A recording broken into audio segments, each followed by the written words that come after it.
Welcome to Women We Should Know with international speaker, mindset reset mentor, author, and your host, Leslie Michaels. With audacious honesty and candor, the Women We Should Know podcast presents the wisdom and life-empowering insights of women who are the embodiments of innovation and social evolution. Please join Leslie as she shares potent conversations that will inspire your personal and professional evolutions. Welcome to Women We Should Know.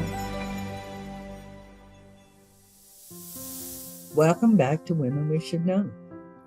This is part 2 of a fascinating conversation with Patrice D'Amato. She has spent 38 years as a practicing nurse in both clinical and academic settings with a focus on adult medical, surgical, critical care, that word I can't say, and women's health. After practicing as a women's health nurse practitioner in abortion care for more than 20 years, she left clinical practice to teach nursing at university level. Now, for the rest of all of her fascinating bio, go to episode 1, because this is part 2 of an amazing conversation about one of the most explosive, important, polarizing issues of our current moment in history. And that is the topic of abortion. Do we, don't we, should we, shouldn't we, can we, can't we? And what are all the implications in every direction around each of those questions? So, Patrice, thank you so much for joining me again. I'm so happy to be here. Well, as my listeners know, I'm never one to shy away from something sticky. So let's just jump right into some really tough topics. We kind of eased everybody in during episode 1. They have some understanding of who you are, the tremendous wealth of highly factual experience that you have. So now let's look at things I had never heard until you said it. I'd never heard the term fetus worship. Now, I got it the minute you said it, but could you speak to that? Well, I think I coined it. But as I was... Well, I understood it, nevertheless. Great. So, what spurs me to think about this, as a nurse, I have the benefit and the honor of working with people from all walks of life. Mm-hmm. And there are people who, feel very differently about a lot of things. And it's my job to understand, in the limited time that I have, their perspectives. And I certainly had to think about the people that were standing on the sidewalk every day I was going into work, the protesters, waving signs with baby doll limbs hanging off. It looked like, like a voodoo priest, and, the good analogy. Yeah. Unfortunately, an editor said that was disrespectful to voodoo. I said, oh, yeah, you're right. It probably is. That's also true. That is true. But it was, the vitriol, that people are screaming at you and at, because you look in their eyes when you go. I try not to look in people's eyes too often, because it's just, it can spur people and myself. Confronting. Yeah, it's very confrontational. And I don't want to confront people. I think that I do think that there are people who really do idolize and revere, the fetus. And a great thing I always recommend is to watch the PBS Frontline documentary about abortion that they did in 2019. It's brilliant, because they talk to patients, they talk to providers, but they talk a lot to the protesters and the pro-life people and where they're coming from. And again, as I said in the first episode, I believe really, yes, there's all this political and social turmoil around this, but the journey begins within, and healing ourselves within, and coming to terms with what we believe and how we're projecting maybe some of our own issues onto a fetus, because I do think that it's the time of the fetus is what I call it. And I think there's a reverence. I don't think it's all, about suppressing women, although a huge, huge part of it is. But I do think there's a small but dedicated group of people who feel, that sanctity of life begins at conception, which we know is a very, very new term. It didn't come around. It hasn't been around until, the Comstock laws started in 1873 was where, they were first starting to look at for this. our listeners, please just briefly, the Comstock laws. Oh, okay. Yeah. So, some and I of do us go know into, what you're speaking to, but some may not. Yeah. No, that's absolutely right. So what happened in 1873 was, this was not a church issue. This became an issue, the concept of contraception and abortion. Around 1873, it was the result of the American Medical Association formation. So as they became an organized group of people, and that was recent, right? That's not that long ago. That's not that long ago. One of the first things they did was they got behind trying to convince politicians, which they did successfully, that childbirth and pregnancy and contraception, these are all issues that cannot and should not be handled by anyone other than them.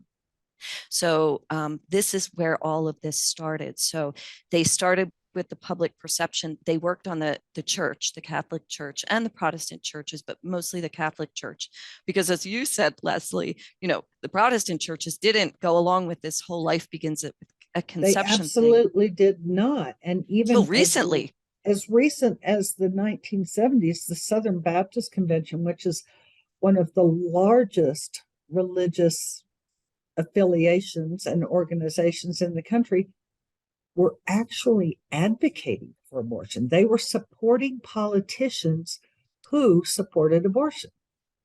Correct.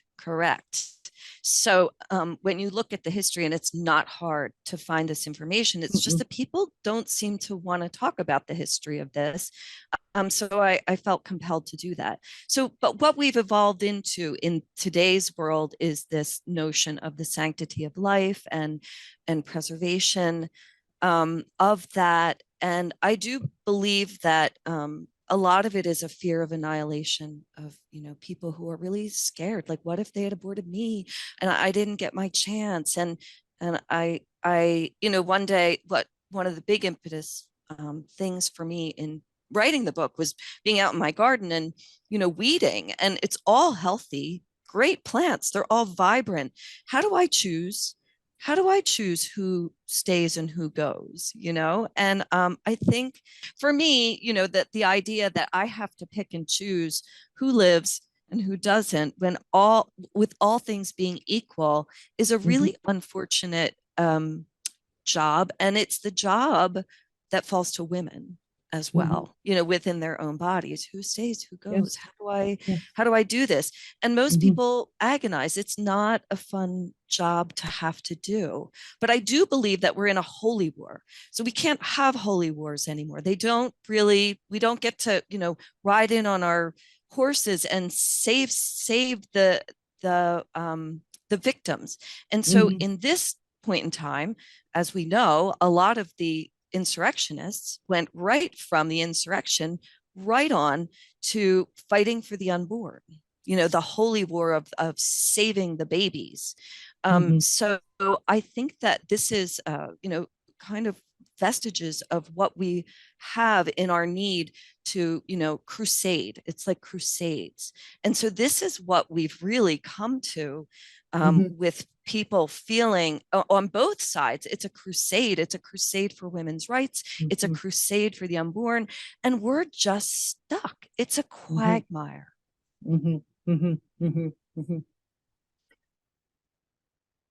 I always like to, when someone is arguing, a man particularly, is arguing the point of what I call pro-birth. I don't call it pro-life. I don't see it as a pro-life movement. No. I'm not doing that just to be mean or demeaning. It's truly how I see it. But one of the things I like to ask men, and I have yet to experience any single one man take this question seriously, which says so much about them. If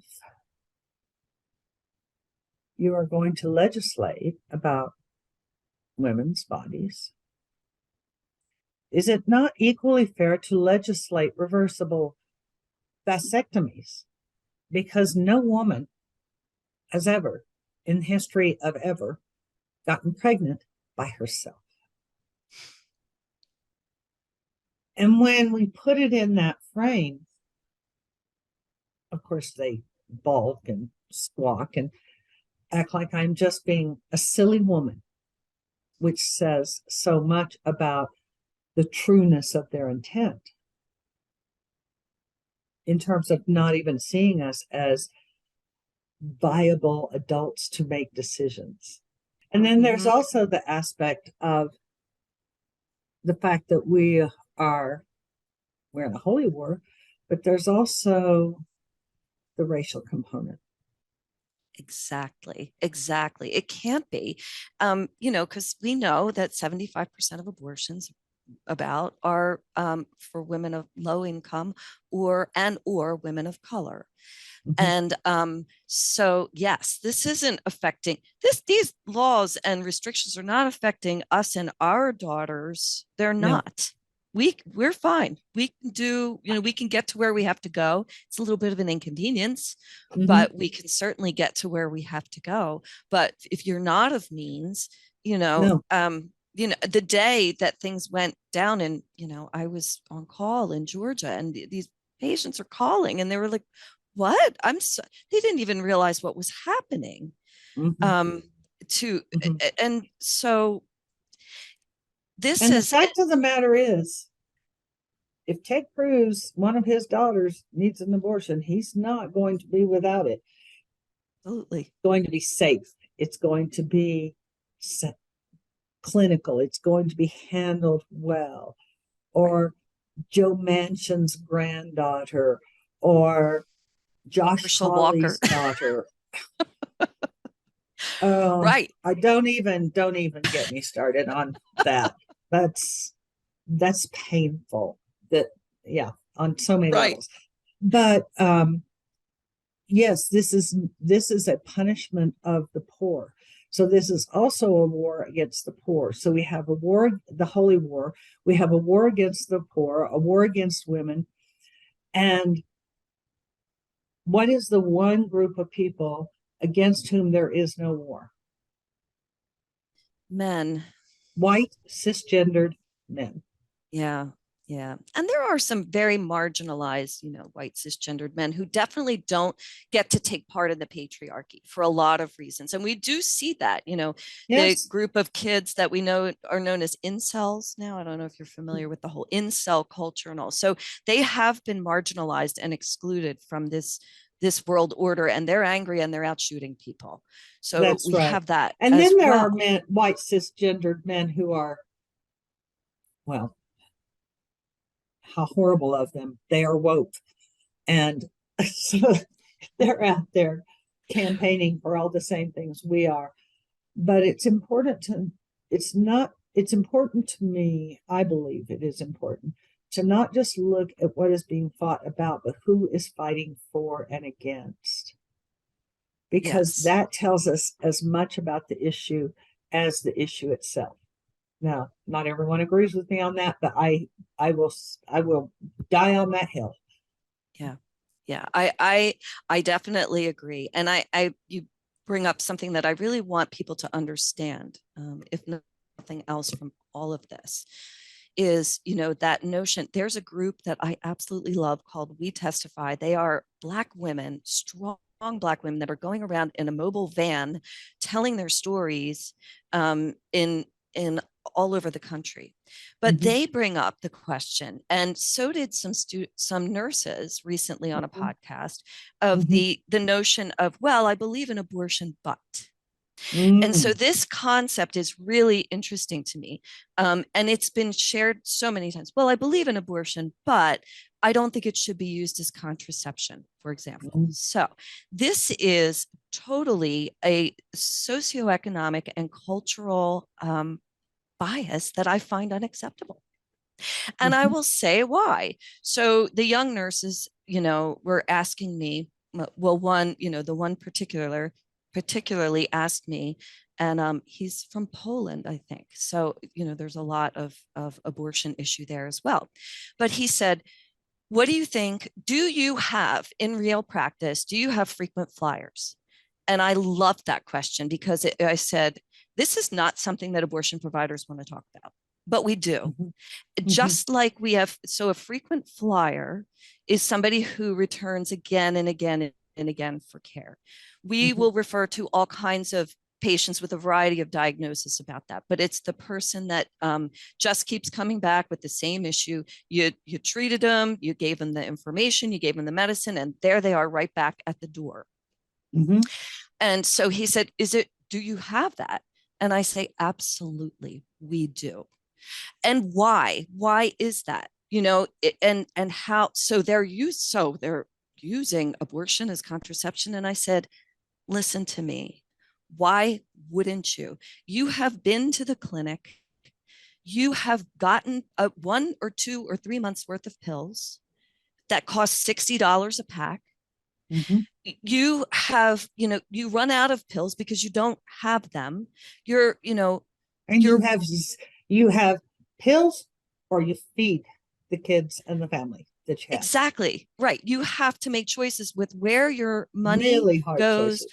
where your time goes, and, all the side effects. And almost all women, and, even these women are, trying 4 or 5 different types of things. It's episodic care. It's something that you deal with personally in your own community. You Mhm. talk to a lot of people in the community, and yeah, they've had, you know 2, 3, 4 abortions Mhm. because we really haven't given any um, ability for in the long term to help somebody make decisions and be able to have something that they can live with and afford. So of course we have frequent flyers. And it's no different for somebody who's suffering from congestive heart failure who keeps going back into the hospital, even with all of the medications. And then, the knowledge like, oh, I shouldn't eat that. Everybody knows that they shouldn't eat a lot of salt and fat. Everybody, all diabetics know that they shouldn't be eating sugar. So why are you going to the grocery store to get, a Milky Way bar? Well, there's a lot of reasons for that. So when people say, well, I believe in abortion, I mean, contraception, or you know what I'm saying? I believe in Yes, I do. I abortion, believe in abortion, but but not as contraception. Well, what's so wrong with that? When you're trying to survive in the world and trying to make choices, and all of your options come down to that that last ditch effort of getting an abortion, it's what you're going to do. and so there is this belief they should not be allowed, which interprets into they should be punished for their naughty behavior.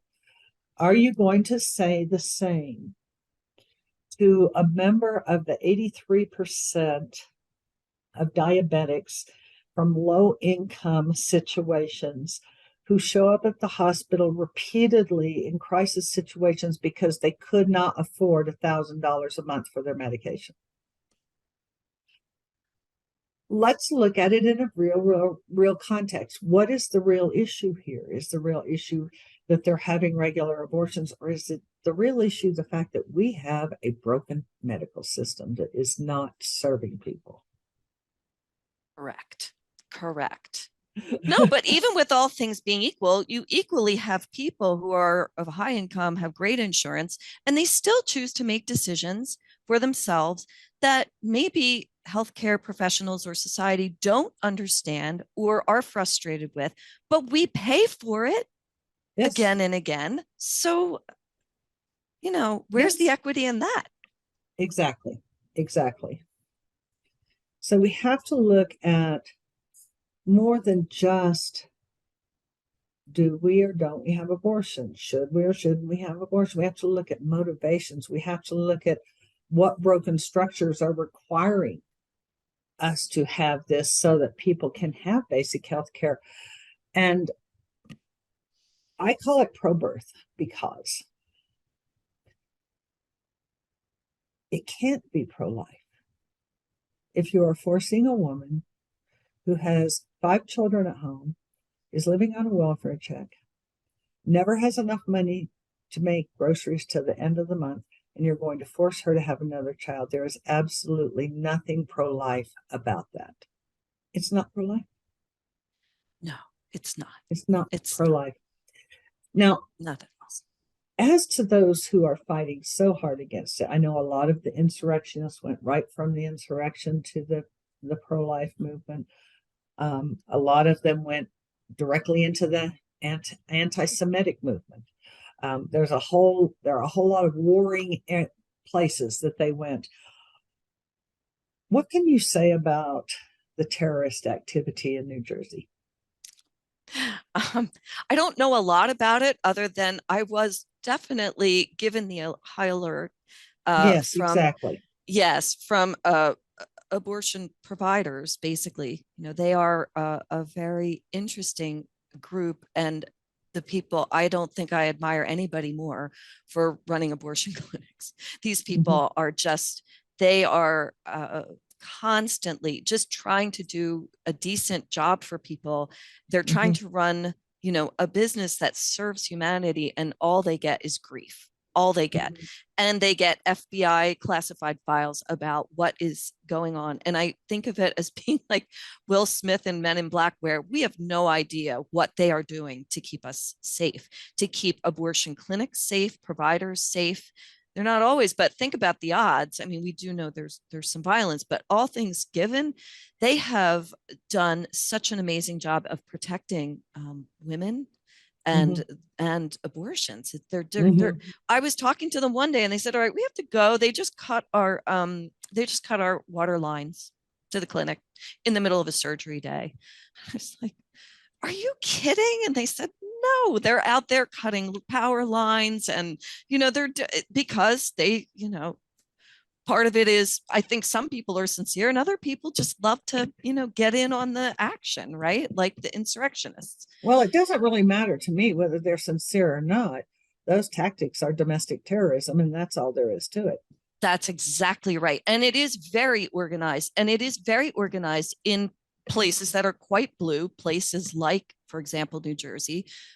And they know this. I mean, this is not, this is well known, and I believe that the FBI has had reopened projects and having to work, and have intel on these kinds of things, because the terrorist activity, it's not surprising. I mean, and then of course there's dark money that's fueling it, right? Yes. I mean, of course. whether, like you said, what the motivation is, is it just, is it like protecting the unborn, or is it suppressing women, or is it both, or probably more of suppression of women, suppression of the poor, those annoying people that just get in the way of the patriarchy. Based on, now I could see a space, a world where there would be more terrorist activities in blue states than red states, because all of those people who are from the conservative side know that the blue states are going to allow abortion. So I could see a reality in which they travel to go to the blue states. Are you, in fact, seeing a greater percentage of this terrorism in blue states, in red states? Does it kind of balance out? How is that resting? I don't really know, because I work remotely, and because as a clinician, we're kept pretty far removed from that information, because it would really affect the quality of the work that we do. If we feel terrified, it's really hard. So that makes sense. Yeah. But I will say, but when you said that, it made total sense to me that yes, they are targeting a lot of the blue states and those very liberal areas, because they do see those as places where, the damage is being done. And Exactly. and right. And so when you're looking at it like a red state that is behind you, they're on your side. Why would you Mhm. spend a lot of your effort there? So that makes Exactly. total Yes. sense. I hadn't thought of it that way, but yeah, I can see it. Mhm. Patrice, how do we normalize conversation about abortion so that people who do not believe in it and people who do believe that it is a fundamental right can have conversations and productive headway can be gained instead of resorting to domestic terrorism and political gerrymandering to keep only those who will oppress women's rights in office? How do we normalize this? I think that it's about, and I think there's a lot of movement in telling stories and connecting with people on a very down to earth level. Mm-hmm. I think that we each have to kind of look inside ourselves. Mm-hmm. And truly, I mean, I would love for every individual around to actually do that, those lists of, why would I believe in a right to life? Why would I believe where is the pain in that, and really getting to that and the sadness, because I do Mm-hmm. think that as healthcare providers, we tend to sanitize experiences for people. We take away Mm-hmm. that earthy, gritty, the hardcore stuff, the grief. There is grief in making a choice to have an abortion. And rather than sanitize it and say, but it's not a big deal, just take those pills and, and it's safe. It's safe. Okay, it is safe. That's fine.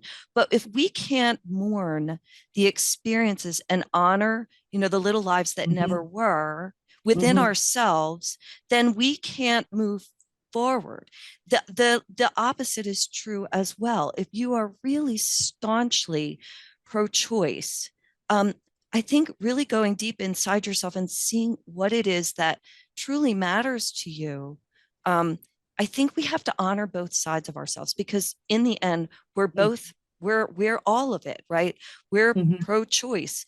We are pro-life. We're pro-birth. Like, we all have all of those things inside of ourselves. And Mm-hmm. until we can reconcile that within ourselves and make Mm-hmm. peace with it, Mm-hmm. we're just going to keep raging on. So that, to Mm-hmm. me, again, this is an inside job.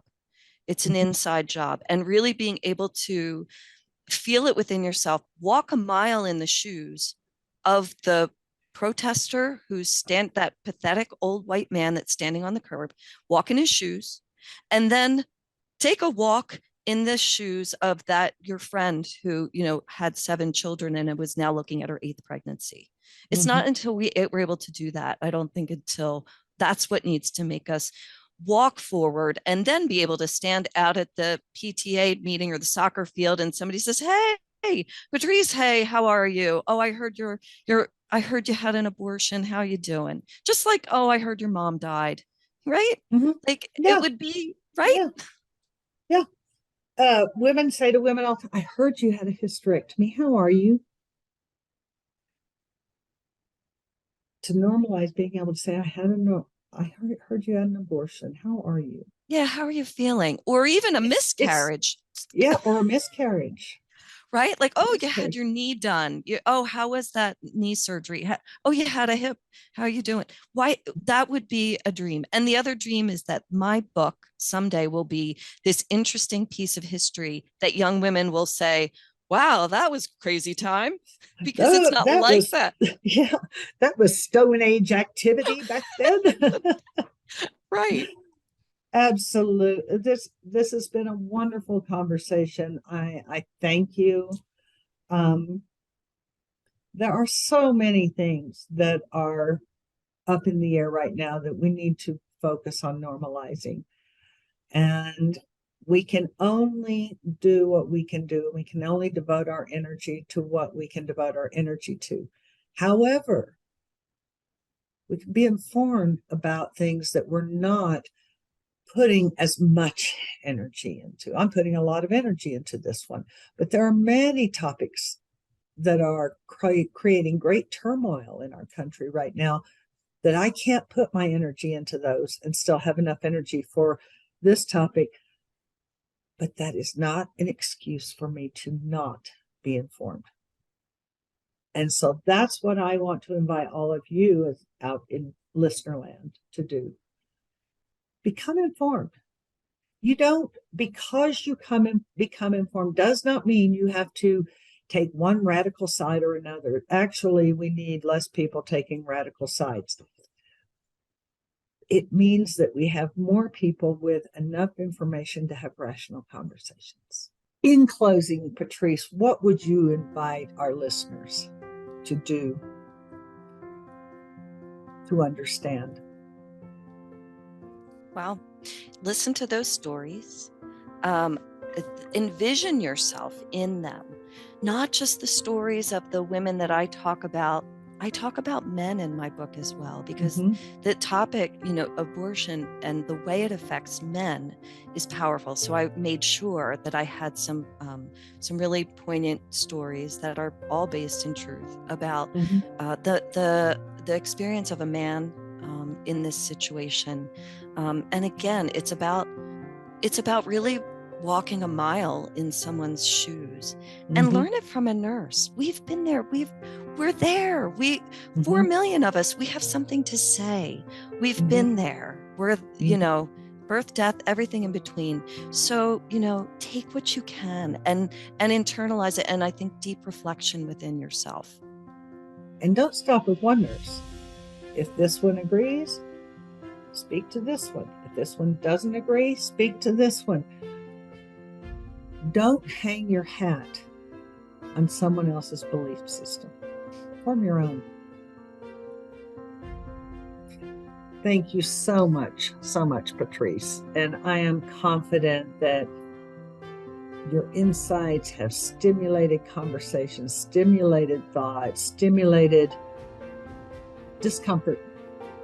Discomfort's a good thing to stimulate, because if we become uncomfortable, we know something is not settled within us. So we have more research to do. So thank you for that. Again, as always, all of Patrice's information, her book, her contact information will be in the program notes. Be sure, like, comment, and subscribe so that you will be notified of who the next great mighty woman is who comes to visit us on this show. And as you go forward with your day, I invite you to remember, you are stronger and wiser than you know.